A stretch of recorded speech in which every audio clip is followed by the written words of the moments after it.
Never have Nigerians faced such poverty than under APC leadership of former President Muhammadu Buhari. The naira depreciated faster than at any time in the country's history, wiping off trillions of naira. Nigeria is now the poverty capital of the world, with a rising youth population. Job creation is at its lowest, with salaries not tallying up with inflation. The fuel subsidy removal has beaten deeper into the pockets of the everyday Jude of Nigeria. This is Jude, a graduate of Ibrahim Badamasi University, Lapai, Niger State, with a degree in economics.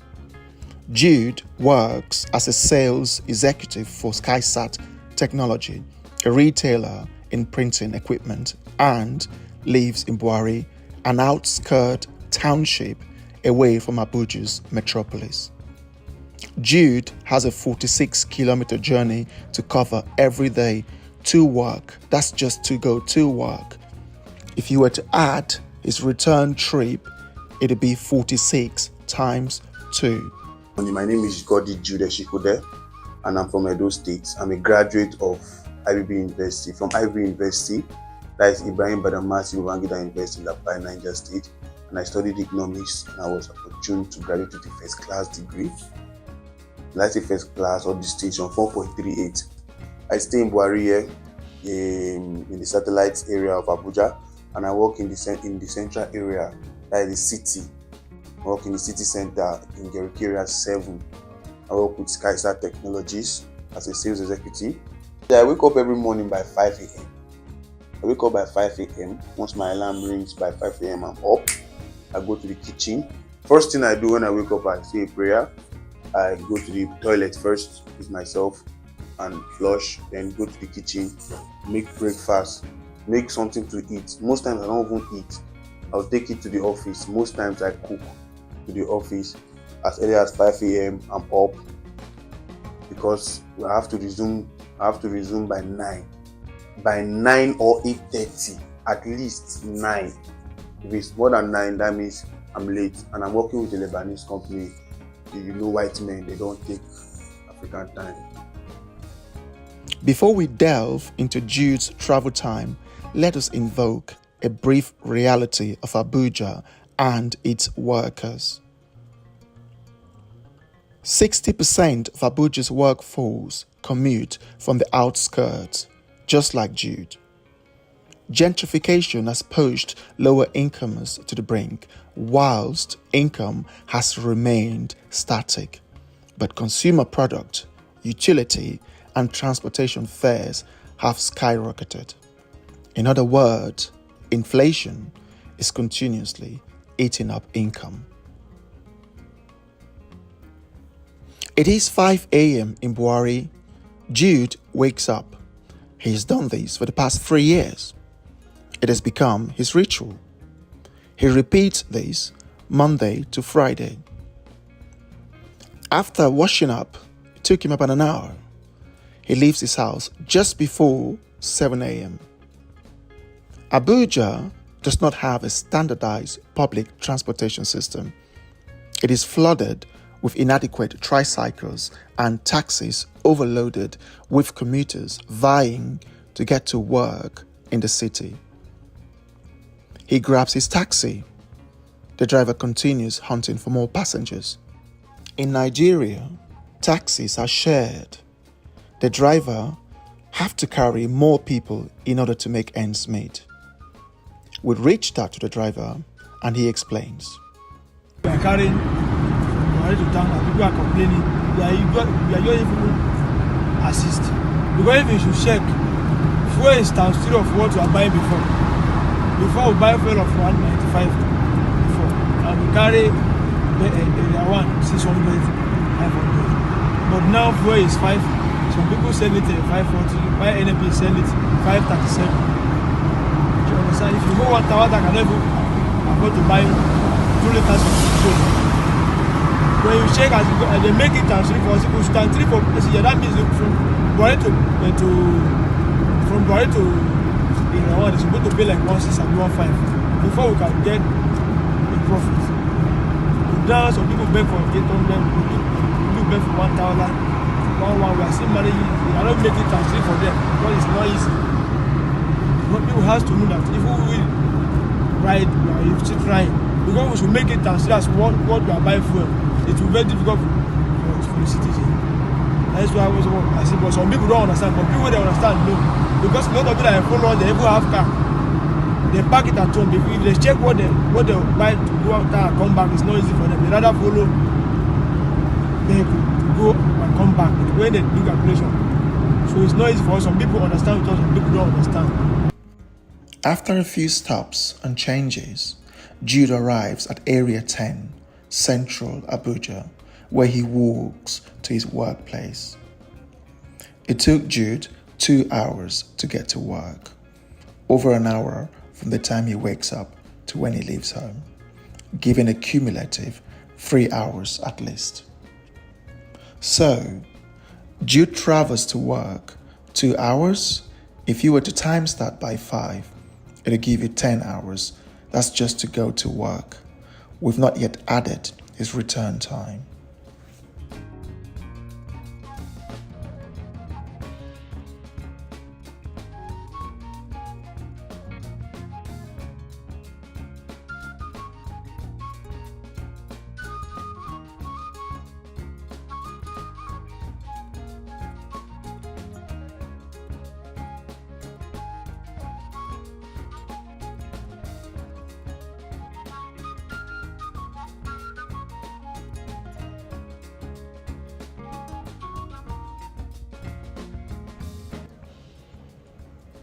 As he took his break, he tells us the difference in price of what he pays for lunch pre-May 29th, when President Tinubu removed fuel subsidy.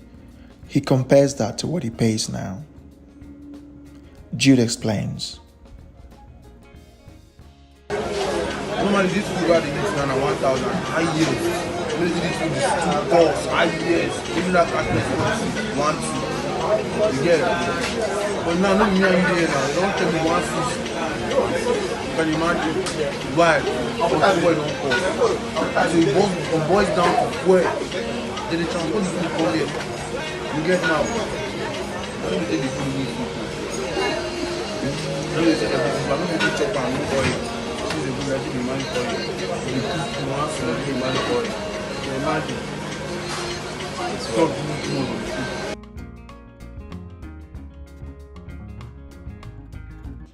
Let's explain Jude travel cost and time versus what he used to pay before the fuel subsidy removal. Jude has asked us not to disclose his salary. We will respect his wish.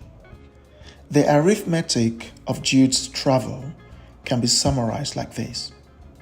Pre and post May the 29th, Jude's travel cost before fuel subsidy removal was 2,200 naira for feeding plus travel cost, which is about $3 versus now, when fuel subsidy removal is kicked in, is 4,000 naira for feeding plus travel, which is about $5.45, with a deficit of 1,800 naira or $2.45. If you were to multiply that deficit of 1,800 naira by 22 days, it will give you 39,600 naira or $53.99.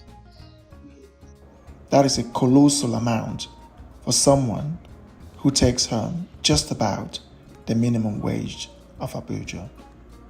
You know, traffic in Abuja these days is something else. Since traffic is something else, sometimes in Sokale here we stay in Sokale for almost 2 hours, sometimes 2 hours 30 minutes. So I have to wake up early so I'll be able to prepare and beat the traffic. And most times I don't even beat the traffic. I'm talking about now that they have removed fuel subsidy, which is also good to remove fuel subsidy. But before they remove it, there's supposed to be a provision for Nigerians, especially for an average Nigerian like me.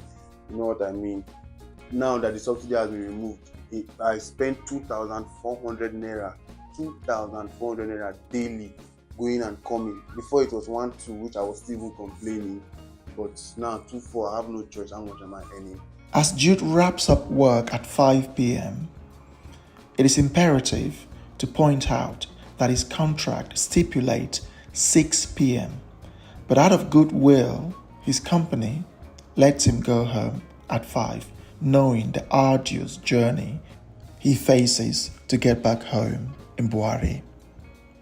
As he waves again for a taxi until one stops and the marathon repetition begins. After 2 hours, he reaches home exhausted, tired, and hungry. The journey takes its toll on Jude. It's a difficult life. Jude is an honest man. He did everything right, went to university, abided by the law and rule, sought employment, and worked hard. But the condition of the country makes it hard to meet the minimum living standard required. So that's how I've been living, and I have less than an hour for lunch. I work always. I'm always busy. So this is how a normal person, a normal average person like us survive in this country. We are just praying to be more than this by grace and hoping for a better Nigeria and a better tomorrow. A country has failed when its citizens work and yet still cannot afford homes or put food on the table, not to even attempt to mention going on holidays or saving for the future. Let's run a complete arithmetic of Jude's time travel to and back from work, pre-May 29th, when fuel subsidy was removed, and post that. There are several millions of Judes across Nigeria. They are in employment, yet can't afford to live a normal life. They have to move tens of kilometers away from the city centers in order to find affordable homes, sometimes pretty much makeshift homes. They sometimes go for days, if not weeks, with no power supply, and only running water are borehole systems. Hospitals are inadequate, and the government has basically abandoned the Judes of Nigeria. If you like what we do, subscribe and follow us on all social media platforms at BantuPage.